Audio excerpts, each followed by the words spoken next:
할렐루야. 앞지자고 인사하겠습니다. 보고 싶었습니다. 오늘도 귀한 예배 가운데 기쁨이 넘쳐날 수 있기를 간절히 축복합니다. 오늘 예배는 특별히 찬양이 넘쳐난다라는 생각이 듭니다. 우리 예배 전에 한 20분 전부터 우리 남장로님 찬양 인도하면서 얼마나 그 은혜가 제 방까지 느껴지는 줄 모릅니다. 우리 또 청년들의 찬양을 통해서 찬양이 이어가는 귀한 예배와 우리 교회가 될 수 있기를 간절히 축원합니다. 여러분, 구약 성경을 읽다 보면 언약궤가 늘 앞장섭니다. 그런데 언약궤보다 앞장서는 게 찬양되었습니다. 찬양으로 열어야 그 다음에 말씀이 나아갈 수 있다는 것이죠. 여러분, 오늘 말씀의 제목은 마땅히 할 말입니다. 여러분, 성도가 마땅히 할 말은요, 찬송이고 기도입니다.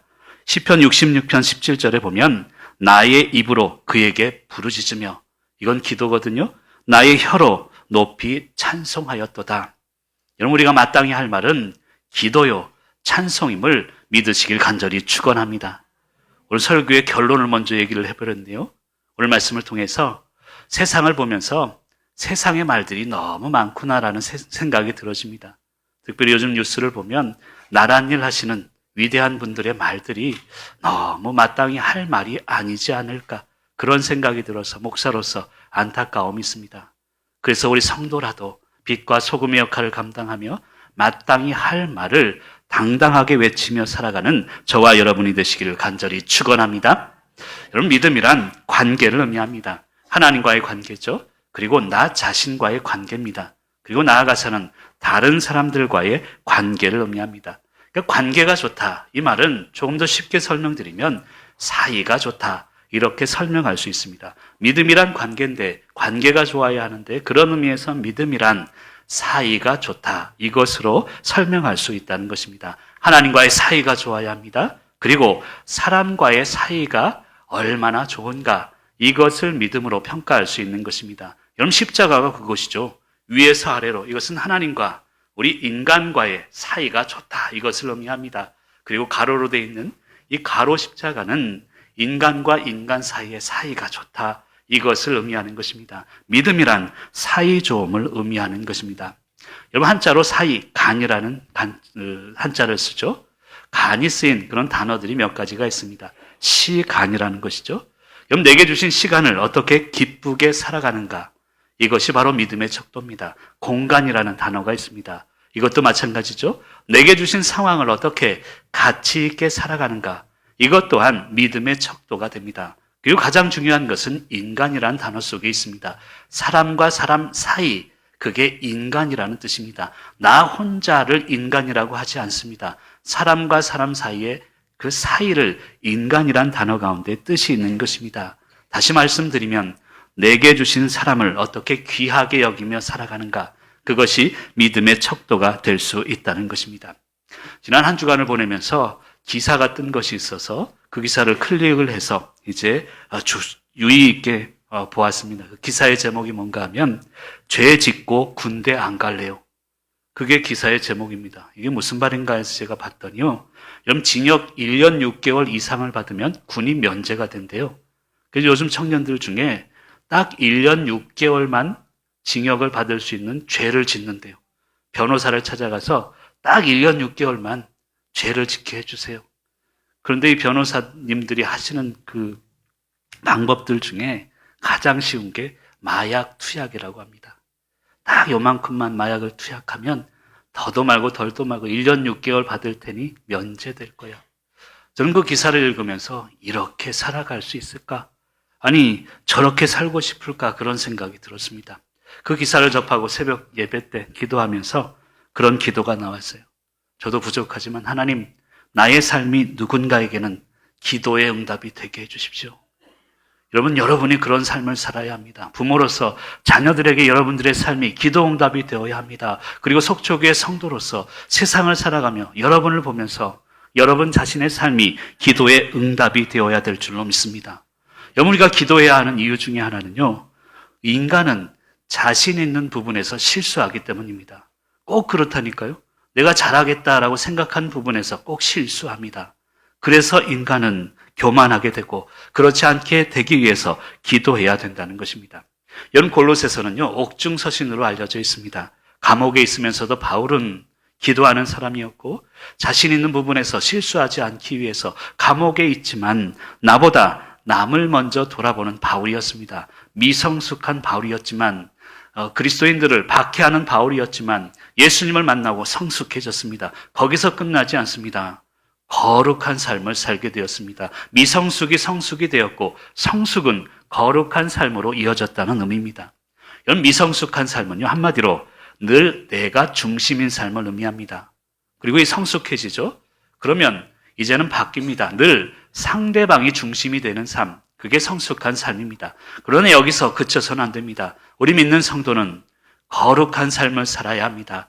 늘 하나님께서 내 중심, 내 삶의 중심이 되는 거룩한 삶을 살아가시기를 간절히 축원합니다. 그 거룩함을 유지하기 위해서 우리가 성도로서 어떤 말을 마땅히 하며 하루하루 살아가야 되는지를 깨닫는 귀한 시간이 되시기를 간절히 축원합니다. 오늘 첫 번째로 오늘 말씀은요, 기도에는 세 가지 모습이 있습니다 라고 이야기하고 있습니다. 우리 2절 말씀을 같이 한번 읽어볼까요? 2절입니다. 시작. 아멘. 그럼 2절에서 기도에 대해서 이야기하는 것은 세 가지입니다. 첫 번째는 계속하고, 두 번째는 감사함으로, 세 번째는 깨어있으라라고 권면하고 있습니다. 이것이 바로 기도의 세 가지 모습입니다. 첫 번째로 계속하고라는 표현이 있는데요. 계속하다. 그럼 어떻게 1년 365일 기도를 계속할 수 있습니까? 오늘 말씀 이야기하는 그 의미는 규칙적인 기도를 의미하는 것입니다. 여러분, 기도는요, 영혼의 안전벨트다라고 할 수 있습니다. 여러분, 예전에 기억나십니까? 예전에는 운전할 때 안전벨트를 매면 좀 창피한 것처럼 느낄 때가 있었습니다. 근데 지금은 당연히 타면 안전벨트를 차야 되는 것이죠. 있을지도 모를 사고에 대비하는 것입니다. 기도도 마찬가지입니다. 영혼의 안전벨트로서 규칙적인 기도, 꾸준하게 일관성 있는 기도가 생겨나야 되는 것입니다. 한번 여러분 자신을 생각해 보시길 바랍니다. 기도를 쉬면 일어나는 현상이 있습니다. 기도를 쉬는 순간부터 첫 번째는요, 생각에 원망이 그리고 섭섭함이 틈타기 시작합니다. 그 두 번째, 말에는 감정이 실리기 시작합니다. 내 한 감정대로 금방 말이 튀어나옵니다. 기도하지 않으면 내 말을 절제할 수가 없는 것이죠. 세 번째 행동은 함부로 하게 되는 것입니다. 기도를 쉬면 우리 영적인 현상이 이처럼 일어나게 되는 것입니다. 새벽 기도는 영적 11조다라는 하는 말이 있습니다. 새벽 기도 20분이 나오시면요, 출석 교인이 희한하게 200명 정도 됩니다. 30명이 나오면 300명이 되고요. 저는 내일부터 우리 속초교회 새벽 기도 100명이 나올 줄 믿습니다. 제 믿음이 좀 작은가 봐요. 여러분, 영적 11조가 새벽 기도입니다. 기도를 꾸준히 하는 것이 기도의 첫 번째 모습임을 믿으시길 바랍니다. 그리고 규칙적 습관이 나를 이기게 해요. 내 생각을 이기게 합니다. 말을 이기게 하고 절제하게 하고 행동이 나오지 않도록 나를 절제하게 된다는 것입니다. 요즘 제가 팔이 좀 아파서요, 검도 도장을 한 달 반 쉬었습니다. 그럼 도장도 한 달만 쉬면요, 대련할 때 헉헉대요. 영적인 부분, 기도를 한 달 쉬면 얼마나 우리의 삶에 힘들고 어려운지 모릅니다. 기도를 꾸준하게 계속해라라고 이야기하고 있다는 것입니다. 아니, 목사님, 꼭 교회 나와야만 기도하는 거 아니잖아요. 맞습니다. 기도는 언제든 어디서든 하는 것입니다. 그러나 인간의 나약함은 나오지 않으면 희미해진다는 데 있습니다. 여러분 기억하십니까? 예전에 코로나로 인해서 우리 교회도 비대면 예배를 드렸습니다. 저희 교회 장로님은 아니신데 어느 장로님이 그런 고백을 하시더라고요. 목사님, 처음에 비대면 예배 드릴 때 양복 입고 드렸대요. 똑같이. 헌금도 똑같이 했대요. 근데 한 달쯤 지나니까 청바지 입게 되더래요. 그 1년쯤 지나니까 추리닝 입고 드리고 아이들이 누워서 예배를 드리기도 합니다. 여러분, 이것이 인간의 유약함이고 연약함입니다. 그래서 규칙적인 기도, 계속함의 기도가 넘쳐나야 될 줄로 믿습니다. 아까 안전벨트 얘기를 했습니다만 여러분, 안전벨트 안 매도요, 아무 일이 일어나지 않습니다. 그런데 문제는 사고가 날 때 문제가 되는 것입니다. 안전벨트를 맸을 때 사고가 나면 그게 생명과 연관되어 있는 것입니다. 기도도 마찬가지예요. 기도하지 않아도 아무 염려 없습니다. 아무 일 일어나지 않습니다. 하지만 우리의 위기의 순간에 기도가 우리를 안전하게 보호해 주시는 것입니다. 노예 가서 어느 목사님하고 얘기하다 들은 이야기인데요. 그 목사님이 오늘 청년들이 찬양을 했습니다만 청년한테 혼났다는 거예요. 사부 예배가 청년 예배인데 오랜만에 설교를 하시면서 요즘 젊은 친구들 예전 같지 않습니다. 뭐 이런 얘기를 하셨나 봐요. 저는 우리 교회 청년들은 요즘 청년들 예전 같습니다. 근데 그 얘기를 하고 나서 이제 인사를 하지 않습니까? 근데 어느 청년이 딱 오더니 목사님, 요즘 어른들도 예전 어른 같지 않습니다. 그러더라는 거예요. 깜짝 놀랐대요. 사람들이 막 있는데. 그러면서 하는 말이 저에게도 그 말이 감동을 줘요. 아니, 감동보다는 부끄러움을 줍니다. 예전 어른들은 새벽기도 빠지지 않았잖아요. 그 얘기를 하셨다는 거예요. 그 얘기를 듣고 나서 그렇구나. 나도 목사로서 예전 목사 같지 않으면 안 되겠구나. 예전 목사님들처럼 다시 회복해야 되겠구나. 그런 개념을 다시금 깨달았습니다. 여러분, 청년들 얘기하기 전에 우리가 먼저 예전 신앙을 회복해야 합니다. 옛날에는요, 힘들고 어렵고 배고프고 못 먹어도 새벽 제단을 쌓았습니다. 예배의 본질을 붙잡고 살아갔습니다. 그것이 바로 오늘 말씀 이야기하는 계속하고의 기도입니다. 규칙적인 기도, 상황에 상관없이 기도의 자리를 지키는 저와 여러분이 되시기를 간절히 축원합니다. 두 번째는 감사함으로라는 단어가 있습니다. 기도의 두 번째 모습은 감사의 기도를 말합니다. 여러분, 기도의 시작은 감사입니다. 기도의 끝도 감사가 되어야 합니다. 데살로니가전서 5장 16절에 18절을 보면 항상 기뻐하라, 쉬지 말고 기도하라, 범사에 감사하라. 기뻐함으로 시작해서 기도하다가 감사함으로 끝나라는 그런 이야기를 담고 있다는 것입니다. 감사로 시작한 기도, 원망으로 끝나서는 안 됩니다. 감사로 시작해서 감사로 끝나는 그런 기도의 불, 기도의 장작불을 붙이시는 저와 여러분이 되시길 간절히 축원합니다. 여러분, 장작불은요 활활 타오릅니다. 하지만 언젠가는 꺼지게 돼 있습니다. 그때 또 다른 장작을 집어넣는 것이죠. 여러분, 기도에 있어서 장작은 감사입니다. 힘들고 어렵고 기도의 불이 살 꺼질 때쯤 하나님 감사해요. 내 가정 주시고 내 남편 아내 그리고 자녀들 지금의 상황 감사해요. 그러면 또 기도의 불이 싹 올라오는 것입니다. 그런 감사의 기도로 승리하시기를 간절히 축원합니다. 제가 브라질 이민 목회를 할 때요, 그런 얘기가 있습니다. 중국 사람들이 가는 곳마다 짜장면 집이 생기고 한국 사람들이 가는 곳마다 교회가 생긴다. 그런 이야기가 있습니다. 실질적으로 그렇습니다. 한국 사람들 모이면요, 먼저 교회가 생겨요. 얼마나 감사한지 모릅니다. 근데 희한한 것은요, 교회에서 상처를 받아요. 그럼 2명, 3명이 나와서 또 교회를 개척해요. 그리고 그 교회 여기처럼 노예 가입하고 이런 절차가 없습니다. 외국에서는 그냥 교회에 모였다고 하고 신문에 내면 그게 교회가 됩니다. 교회가 생기는 것 좋죠. 그러나 감사함이 없으면 오래가지 못합니다. 감사함으로 기도하고 감사함으로 끝날 수 있는 것이 우리 교회의 기도가 되어야 함을 믿으시길 바랍니다. 이런 생각이 들었습니다. 불평은요, 자물쇠 같아요. 불평하면 내 마음이 꽉 닫혀요. 감사하면 그건 열쇠 같습니다. 한번 읽어볼까요? 불평은 시작. 꽉 닫힌 우리의 마음을, 불평으로 꽉 닫힌 마음을 감사로 열어보시길 바랍니다. 그게 감사의 두 번째 기도입니다. 그 세 번째 기도의 모습은 깨어있으라라고 이야기합니다. 깨어있으라, 낙심하지 않는 기도를 의미합니다. 깨어있다, 원어로 우리가 볼 필요가 있는데요, 고래고리오라는 단어를 씁니다. 이 말은 전쟁 용어입니다. 전쟁에서 방패를 딱 이제 위에 딱 하고 방패가 내려오지 않도록 하는 것, 그것을 의미하는 것입니다.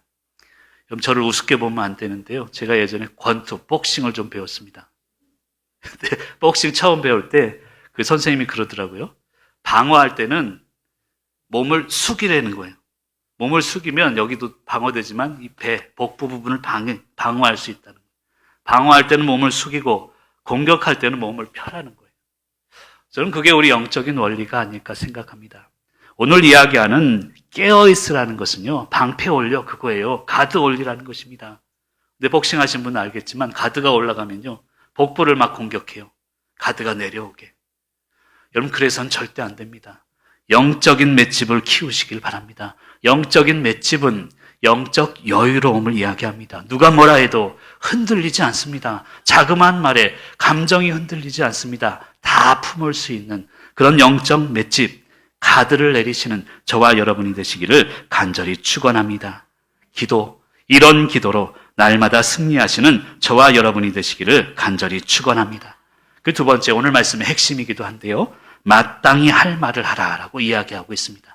두 번째로 하면 읽어주시면 좋겠습니다. 두 번째로 4절 말씀 읽습니다. 시작. 아멘. 여러분 2절에서 아까 얘기한 건 기도하라 그거예요. 기도의 세 가지 모습으로 기도해. 그 다음에 4절에서 말해라. 기도하지 않고 말해서는 안 된다는 것입니다. 우리가 가끔 그럴 때 있습니다.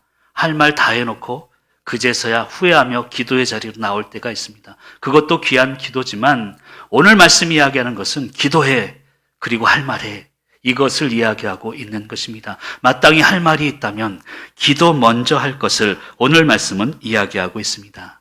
우리의 성도의 말은 기도가 바탕이 되어야 됨을 이야기하고 있다는 것입니다. 마땅히 할 말 하자. 여러분 목소리 높이라는 이야기가 아닙니다. 시기적절이라는 말이 있죠. 때에 맞게 적절한 말을 하라는 것입니다. 그리고 말을 하기 위해서는 먼저 들을 수 있어야 합니다. 여러분 그 교회 통계가 있는데요. 이 눈으로 못 보시는 분들은 교회 잘 나오신대요. 그러니까 등록하신 분들, 이 장애인들을 쭉 통계를 내보니까 눈으로 못 보시는 분들은 성경책 못 보시잖아요. 그래서 교회 안 나올 것 같은데 의외로 눈으로 못 보시는 분들은 교회에 등록한 분들 수가 많습니다. 근데 의외로 눈으로는 잘 보시는데 귀로 듣지 못하시는 분들은 교회에 잘 나오지 않아요. 이상한 통계죠. 여러분 그 귀가 잘 안 들리시는 분들 뭐 죄송합니다만 그분들의 특징이 있는데 목소리가 커져요. 안 들리니까 자꾸 목소리가 커지게 돼 있습니다. 우리 영적인 부분도 마찬가지입니다. 남의 소리를 듣지 못하다 보면 내 목소리가 커지게 되는 것입니다. 마땅히 할 말을 하기 위해서 먼저는 들어주시길 바랍니다. 한마디 말을 하기 위해서는 10마디 말을 들을 수 있는 그런 영적인 여유로움을 가지고 영적 맷집을 키우시는 저와 여러분이 되시기를 간절히 축원합니다. 네 마땅히 할 말이 어떤 것인가 분명한 개념을 잡아야 합니다. 여러분 마땅히 할 말이란요. 첫 번째로는 우리를 위한 말을 의미합니다. 우리 2절 초반부 같이 한번 읽어볼까요? 시작. 여러분 오늘 말씀 이야기하는 마땅히 할 말은요. 나를 위한 말이 아닙니다. 나를 변호하고 내 억울함을 이야기하고 그게 아니라 우리를 위한 말이고 공동체를 위한 말입니다. 교회를 위한 말이고 가정을 위한 말입니다. 그 우리를 위한 말, 마땅히 할 말을 하라고 이야기하고 있다는 것입니다. 어릴 때는요, 장난감 꼭 잡으면 놓지를 않아요. 근데 조금씩 나이가 들면 하나씩, 둘씩 놓게 되는 것 아닙니까? 그럼 살다 보면 그런 분들 계십니다. 꼭 말해야 직성이 풀리는 사람이 있습니다. 그리고 말할 거를 아직도 품고 있어요. 기회만 되면 한마디 해야지. 여러분, 믿음의 성숙함이란요, 예전에는 말해야 풀렸던 것들이요, 이제는 말 안 해도 풀립니다. 주님 아시니까요. 여러분 이런 믿음으로 승리할 수 있기를 간절히 축원합니다. 나를 위한 말 내려놓고 우리를 위한 말, 그것은 바로 기도를 의미합니다. 그럼 2절 초반부를 다시 한번 띄워주시면 우리를 위하여 기도하되, 여러분 우리를 위해서 공동체를 위해서 할 말이 있지만 기도함으로써 그것 자체가 마땅히 할 말이구나, 이런 믿음으로 승리하시기를 간절히 축원합니다. 그 마땅히 할 말이란 두 번째는요, 전도할 문을 여는 말입니다. 우리 2절 중반부에 한번 읽어볼까요? 시작. 여러분 전도가요 억지로 안 됩니다. 내 노력으로 되는 게 아닙니다. 전도의 문이 열려져야 되는 거예요. 이 사람 저 사람 계속 정성을 다했는데 올 것 같아. 정작 안 와요. 근데 어떤 때는 이 사람 기대도 안 했는데 딱 올 때가 있습니다. 전도의 문을 열어주셔야 전도가 되는 것입니다. 그런 면에서 보면 전도는요, 하는 게 아니라 되는 것입니다. 주님이, 성령님이 전도할 문을 열어주셔야 되는 것입니다. 예전에 제가 섬기던 교회, 강남에 있었습니다. 이래봬도 제가 강남 출신이에요. 전도사 시절을 강남에서 보냈는데 새벽 예배 드릴 때까지 막 술 잡수시는 분들이 많아요. 새벽 예배 나올 때 보면 술 드시고 막 전봇대 잡고 막 전봇대하고 얘기하는 사람들, 이런 분들이 많아요. 근데 하루는 어떤 분이 그냥 스스로 교회를 왔습니다. 그래서 이런저런 거 여쭤보다 보니까 어떻게 누가 전도해서, 그분이 그런 얘기를 하더라고요. 술을 이빠이 드셨대요. 그리고 비가 오는데 전봇대 앞에 앉아서 일어나질 못하겠더래요. 근데 그냥 신세가 한탄스럽더랍니다. 아니, 내가 이 나이 되도록 비가 오는데 일어나지도 못하고, 근데 그 앞에 일신교회 전도지가 딱 보이더래요. 비에 젖은 전도지 내용도 안 봤대요. 근데 떠오르더래요. 교회학교 교사분이 주일마다 내 손을 잡고 깎아 사주면서, 맛있는 거 사주면서 그런 얘기를 했다는 거예요. 앞으로 살다 보면 어려운 일이 있을 텐데 그래도 예수님만 떠나지 마. 늘 그 얘기를 하셨다는 거예요. 새우깡 사주면서, 아이스크림 사주면서 예수님만 떠나지 마. 그럼 그 말이 생각이 나서 교회에 왔다는 거예요. 여러분, 마땅히 해야 할 말은 이런 말을 이야기합니다. 몇십 년 지나도 우리 마음 가운데 생각이 나는 말, 우리를 올바로 이끌어주는 말, 마땅히 할 말을 하며 사시는 저와 여러분이 되시길 간절히 축원합니다. 그 세 번째로 마땅히 할 말은요, 분명한 소명의 말을 의미합니다. 우리 2절 후반부에 있는 말씀 같이 읽어볼까요? 시작. 여러분, 그리스도의 비밀을 이야기합니다. 이것은 그리스도가 나에게 주신 비밀, 나만의 소명을 이야기합니다. 목사로, 그리고 여러분 삶의 사명자로 하나님이 주신 그 비밀을 이야기하고 있다는 것입니다. 저는 목회 초반에 아직도 배울 게 많습니다만 열정을 불태워야 내가 섬기는 교회가 부흥할 줄 알았습니다. 그래서 여러분, 제 별명 아시잖아요. 열정 종범. 제가 지은 게 아닙니다. 성도님들이 지어주셨습니다. 그래서 늘 열정적으로 살려고 노력은 합니다. 그런데 지금 느끼는 것은요, 열정을 불태워야 교회가 부흥하는 게 아니더라고요. 내 열정이 깨져야 부흥합니다. 내 고집이 깨져야 되고 내 생각이 깨져야 되는 것입니다. 그게 소명이고 그게 그리스도의 비밀입니다. 그럼 소명, 부를 소, 목숨명입니다. 내 생명을 주시고 나를 지금 이 자리로 부르셨습니다. 여러분을 여러분의 직장으로, 가정으로, 그게 소명임을 우리는 깨달아야 합니다. 그리고 분명한 소명의 말, 그리스도의 비밀을 우리의 삶 가운데 날마다 선포하며 나아갈 수 있어야 합니다. 아까도 얘기했지만 2절에서는 기도하라, 4절에서는 할 말을 해라. 기도가 먼저 되어야 된다는 것입니다. 여러분, 신앙의 연수가 계속 쌓일수록 말수는 적어지고 기도 수는 많아져야 합니다. 그리고 그 기도 자체가 우리가 마땅히 해야 할 말임을 믿으시길 바랍니다. 지난주에 5가지 언어를 설명을 드렸는데 어느 분이 빨리 지나가서 그걸 잘 못 적었다고 다시 한번 해달라고 하시더라고요. 우리가 할 말, 우리의 말은 5가지가 있습니다. 첫 번째는 잔소리죠. 옳은데 기분이 나빠요. 맞아요. 맞은데 기분 상합니다. 두 번째는 이성적, 객관적 언어가 있습니다. 정보만 전달하는 것이죠. 세 번째는 감정적, 주관적인 언어가 있습니다. 그냥 감정이 말로 나와요. 감정을 딱 먹는 순간 말로 나오는 감정적 언어. 성도에게 있어서는 기도하지 않음의 결과일 수 있습니다. 네 번째는 공감적 언어입니다. 이것은 바로 상대방의 입장을 공감하며 말하는 언어입니다. 반복적 기도의 결과예요. 기도하다 보면 그 사람의 아픔이 느껴지고 내 아픔, 내 상처도 있지만 그것은 사라집니다. 그리고 상대방을 공감하는 언어, 그리고 더 중요한 것은 5번째, 영혼의 언어입니다. 여러분, 이건요, 말로 안 해요. 반복적 행동입니다. 그 사람이 모르게 그 사람을 위해 희생하는 그 행동의 언어로 마땅히 할 말을 하시는 저와 여러분이 되시길 간절히 축원합니다. 그리고 마지막 3번째로 위로하는 사람, 그리고 사랑받는 사람이 되어야 합니다. 우리 8절 말미와 우리 9절 초반부를 같이 한번 읽어볼까요? 너희 마음을 시작. 9절 초반부입니다. 시작.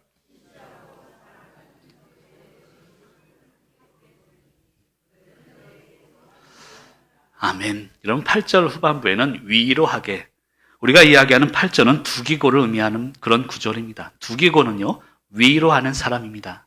그런데 9절에는 오네시모에 대해 설명하면서 사랑받는 사람임을 설명합니다. 여러분, 위로하면 사랑받게 되어 있습니다. 현대를 살아가면서 위로에 목마른 시대가 아닌가라는 생각이 듭니다. 누구나 위로가 필요해요. 남편은 남편대로, 아내는 아내대로 할 말이 있습니다. 자식은 자식대로 예전처럼 할 말을 가지고 살아갑니다. 그러다 보니 위로가 필요합니다. 여러분, 위로가 필요하다는 것은 상처와 고난이 있다는 증거입니다. 누구나 아픔이 있고 상처가 있기에 위로가 필요하다는 것이죠. 여러분, 60세 이상 남자분들, 우리 남편 되시는 분들 자주 보는 TV 프로가 있대요. 첫 번째가, 여러분 한번 들어보세요. 나는 자연인이다. 벗어나고 싶다는 거예요. 이 아내에게 얘기는 못하고 이걸 벗어나고 싶다는 거죠. 나도 산속에 가서 숨어 지내고 싶다는 거예요. 두 번째가 뭐냐면 생로병사의 비밀이래요. 나는 아프다는 거예요. 근데 아내에게 얘기도 못하면서 그거 보면서 그냥 병원 가시면 될 텐데 병원 가지는 않으시고, 여러분 농담처럼 얘기합니다만 나 아파, 나 벗어나고 싶어. 이게 현대인들의 고민 아닙니까? 지금이 너무 힘들어요. 아프고 벗어나고 싶고. 그래서 위로가 필요하다는 것입니다. 그런데 문제는 하나님은 위로보다 고난을 주세요. 왜 그럽니까? 저도 그래요. 아니 이렇게 목회하고 이렇게 성도님들 섬기고 싶은데 왜 고난을 주세요? 위로를 주시지 못할 망정. 좀 한번 따라하겠습니다. 고난 통해 위로 회복. 고난을 통해서 위로를 회복할 수 있기 때문에 그렇습니다. 여러분 욥기를 쭉 읽어보세요. 고난이 왔어요. 친한 친구 3명이 야, 너 죄 있지? 솔직히 얘기해봐. 무슨 죄 졌어? 비난합니다. 너무 괴로운 거예요. 욥은 계속해서 하나님께 이야기합니다. 하나님, 나 잘못한 거 없는데 왜 이 고난을 줍니까? 그런 과정 속에 이제 욥기 42장 5절에 보면 그런 고백을 해요. 주님, 나 지금까진 귀로만 들었는데 이제는 눈으로 봐요. 그리고 위로를 받습니다.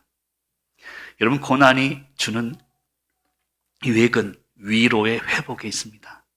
저는 욥기 42장의 마지막이 좀 결말이 좀 궁금해졌어요. 42장 17절이 욥기의 마지막 결론입니다. 제가 읽어드릴게요.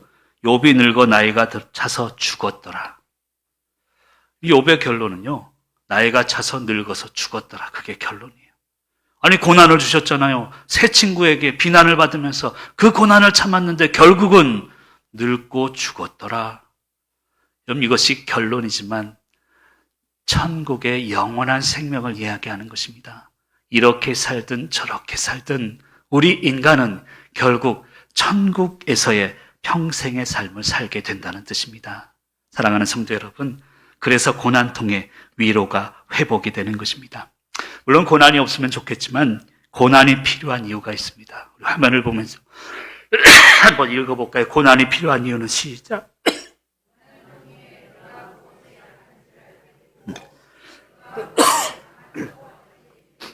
여러분 고난을 주면요, 고난을 통해서 내 약점이 드러나요. 내가 약한 것이.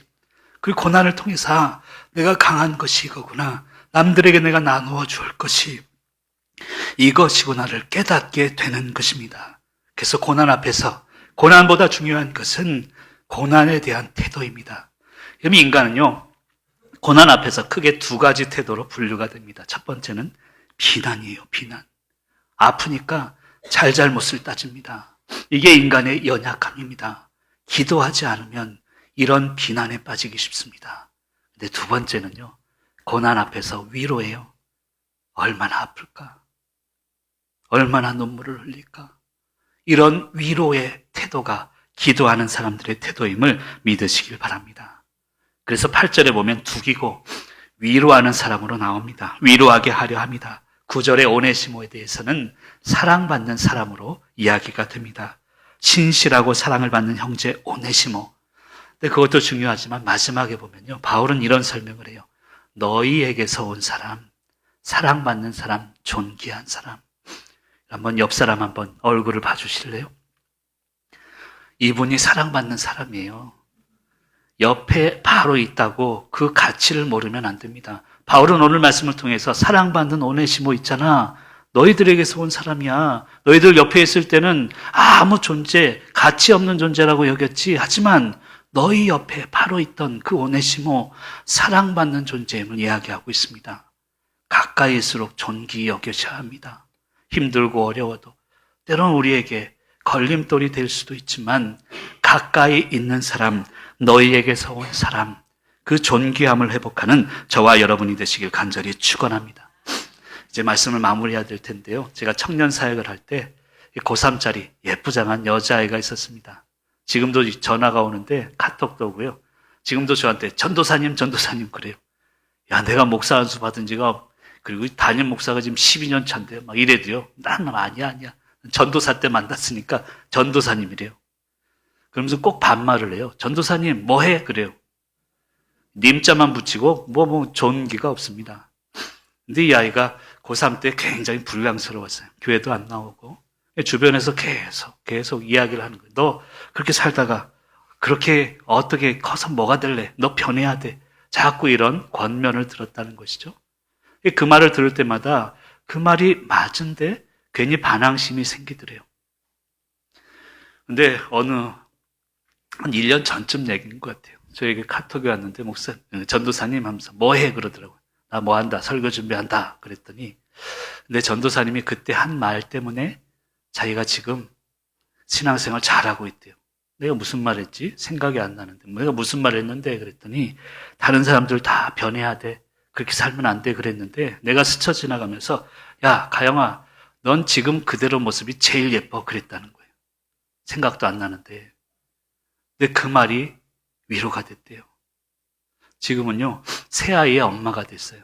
얼마 전에 성경 강좌 주일날 자기 선택했다고 이제 자랑을 하면서 전도사님 뭐해 하면서 또 전화가 왔습니다. 여러분 정의로운 마음, 옳고 그름의 마음이 사람 변화시키는 게 아니더라고요. 그냥 위로해주고 긍휼함으로 품어주는 그 마음이 사람을 변화시키는 것입니다. 위로하다 보면 사랑받는 사람이 됩니다. 진심으로 위로하면 진심으로 사랑받게 되는 것입니다. 어제 사실은 윤진순 집사님 오늘 오셨을 것 같은데 사진 작품전에 갔다 왔습니다. 눈으로 보는 것이죠.